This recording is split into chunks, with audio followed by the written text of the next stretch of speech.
Hello everyone, welcome to my channel the Karthi vibe. So ఇవాళ వచ్చేసి మనం హెయిర్ ప్యాక్ చేసుకుంటున్నాం. హెయిర్ ఫాల్కి ఇంకా హెయిర్ పెరగడానికి కూడా, hair growth and hair ఫాల్కి.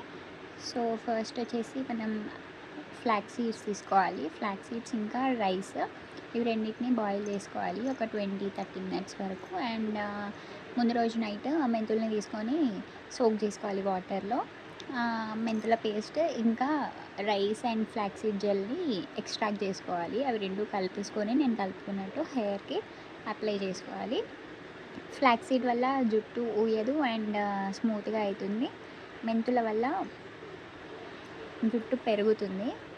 And rice వచ్చేసి హెయిర్ మాస్క్ లాగా పనిచేస్తుంది. సో మీరు ఈ 3 ఇంగ్రీడియంట్స్ని కలిపి పెట్టుకోవచ్చు.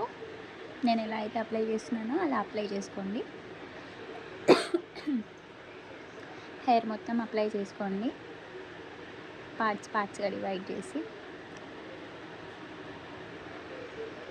అండ్ ఆ రైస్ ఇంకా ఫ్లాక్సీడ్ జెల్ ఎక్స్ట్రాక్ట్ చేస్తాం కదా, అది వేస్ట్ చేయకుండా అది పేస్ట్ లాగా చేసుకొని ఫేస్కి కూడా పెట్టుకోవచ్చు. అది ఇంకో వీడియోలో చూపిస్తాను నేను మీకు. సో నేనైతే మొత్తం పెట్టేసుకుంటున్నా హెయిర్కి, స్కాల్ప్ నుండి మొత్తం పెట్టేసుకుంటున్నా ఎండ్స్ వరకు. స్ప్లిట్ ఎండ్స్ ఏమైనా ఉన్నా కానీ పోతాయి. సో పెట్టుకోవచ్చు.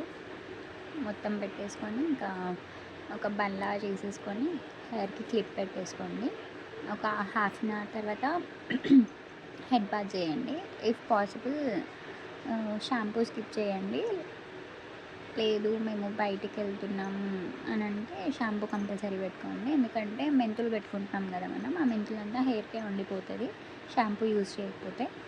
నేనైతే హాఫ్ అన్ అవర్ తర్వాత స్నానం చేసి వచ్చేసాను. నా హెయిర్ ఇంకా వెట్గానే ఉంది. చూసారా నా హెయిర్ ఎంత స్మూత్గా అయ్యిందో.